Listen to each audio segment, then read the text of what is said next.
Sawadee krap, I'm JP Mestanza, and it's Halloween, October 31st. You're watching Phuket Extra, brought to you by pvcphuket.com.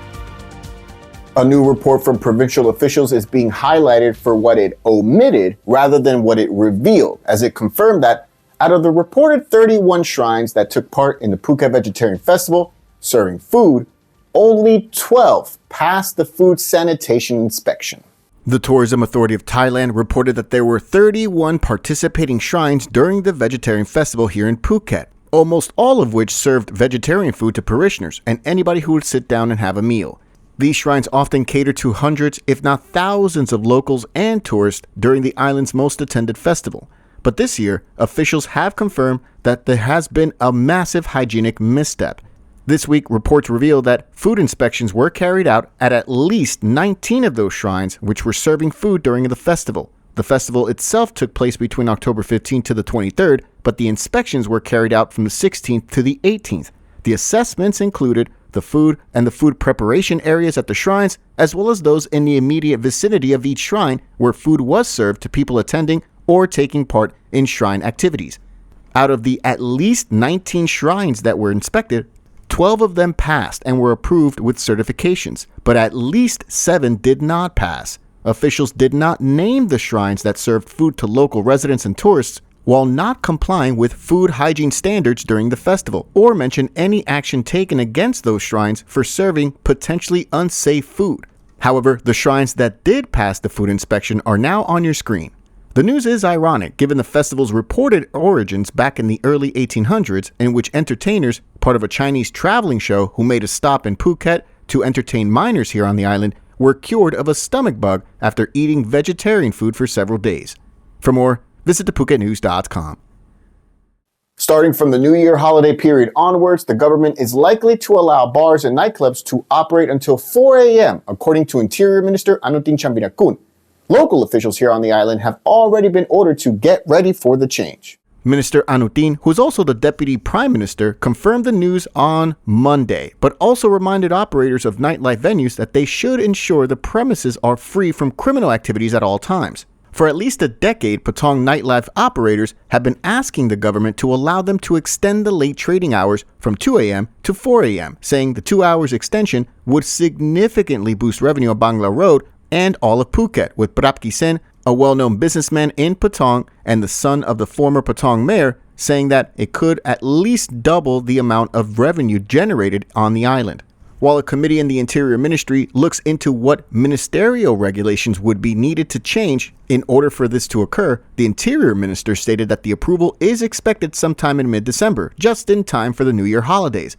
Phuket officials have already been ordered to prepare to allow local nightlife venues on the island to remain open until 4 a.m., with the Phuket Governor Sopon Suwanarat saying that local officials were ordered to investigate the, quote, zones where the 4 a.m. closing time will come into effect. For more, visit thephuket.news.com. There's a new walking street market in Phuket town, but this one will actually be parallel to the current market on Phang Nga Road instead of the Talang Coffee Shop Road. And this new Sunday walking street market starts this Sunday.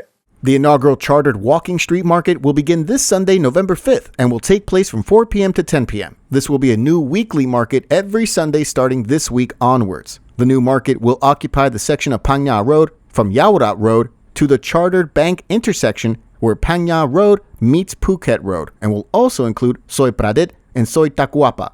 These roads will be closed to traffic while the new walking street market is held. This is in addition to the Sunday walking street market on Talang Road.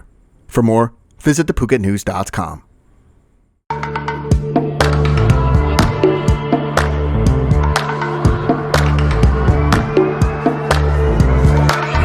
I was sure that it'll be easier to clear you from my mind. I wish you fall out from the window, take a bad trip to the ground. Ooh. And bring the pleasure, see your pressure just before you break a bone. The Public Health Ministry is warning that if Thailand isn't careful and takes serious action to promote pregnancy in Thailand, then the current fertility crisis could slash the country's population by half over the next 60 years. Public Health Minister Cholnan Srikeo said on Monday that every province risks suffering the effects of the changing age demographic. On average, the fertility rate for a Thai woman is 1.16, meaning one woman has about 1.16 children throughout her lifetime, with the only exception being Yala province in the deep south of Thailand, which reaches 2.27, according to the Bangkok Post. In 2021, the total of newborn babies was only 485,000 in Thailand, which was also lower than the death rate of 550,000. Dr. Cholnan said that the main causes are associated with economic, social, educational, and environmental problems in Thailand, with only 10% due to health problems. And if there are no lucrative measures, he fears that this year will be the first in which workers aged 20 to 24 years old will be outnumbered by retirees aged 60 to 64 years old. Dr. Kuak Wongbusin of the College of Population Studies in Chulalongkorn University in Bangkok explained that the Thai population will fall to 33 million people in 2083, or half of the current 66 million if measures are not taken. For more, visit thephuket.news.com. The Thai government has agreed to waive the visa requirement for Indian nationals as well as tourists arriving from Taiwan in a bid to boost tourism to Thailand as high season draws near. A government spokesman stated that Indian arrivals, along with Taiwanese arrivals, can enter Thailand for 30 days without a visa starting November 10th of this year until May 10th of next year. Indian nationals have been accounting for more and more of Thailand's tourists, and India is now the country's fourth largest source market for tourism so far this year, with about 1.2 million arrivals. The move appeases not just tourists from those countries, but also tourism officials, especially those from the Tourism Authority of Thailand, the TAT, who had hoped for travelers from Taiwan and India would be next in line for visa waivers, after approval was given for Chinese and Kazakh nationals to have visa-free travel until February. From January to October 29th of this year, 22 million tourists visited Thailand, generating just over 927 billion baht, or just over $25.5 billion. Malaysian tourists have topped the list of tourists to Thailand this year, with more than 3 million arrivals from our neighboring country, followed by Chinese tourists, who account for 2.65 million arrivals as of October 15th, according to the TAT. For more, visit thephuket.news.com.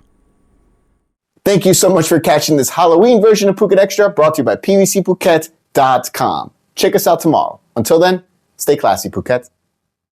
Phuket's rapid modernization has made it one of the world's premier holiday destinations. Investors can still buy quality condominiums for as low as $75,000, and luxury properties can go all the way up to 20 million.